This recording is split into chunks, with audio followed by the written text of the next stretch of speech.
আরে বিটি, কেমন লাগছে তোর জন্মদিনের উপহার? বাবা, এটা তো আমার অনেক ভালো লাগছে। হ্যাঁ বাবা, তোর বন্ধুরাও সবাই পছন্দ করবে মনে হচ্ছে।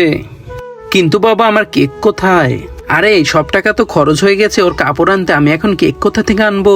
বিটি, তুই কোনো চিন্তা করিস না, যে করে হোক আমি কেকটা নিয়ে আসবো। তোর জন্মদিন শেষ হয়ে গেছে, তারপরেও তুই কেকটা খাসনি, কেকটা নষ্ট হয়ে গেছে। যাই এটাকে ফেলে দিয়ে আসি। আরে এটা তো জন্মদিনের কেক ফালিয়ে দিল, যাই এটা বাড়িতে নিয়ে যাই, তারপর এটা কেটে বাড়িতে নিয়ে যাই, সুন্দর করে কেক বানিয়ে দেব। বাবা, এই কেকটা তুমি কোথা থেকে আনলা? বেটি, আমি এটা দোকান থেকে এনেছি। এটা তো গলে গেছে, আমি তোকে নতুন করে বানিয়ে দিচ্ছি। ভাইজান, ওই কেকটি ফেলে দেন আর এই কেকটি নেন আপনার বিটির জন্য। কিন্তু ম্যাডাম, আপনি কেমনে জানলেন আমার বিটির জন্মদিন? আরে আঙ্কেল, সকালে যে আপনি ওই যে...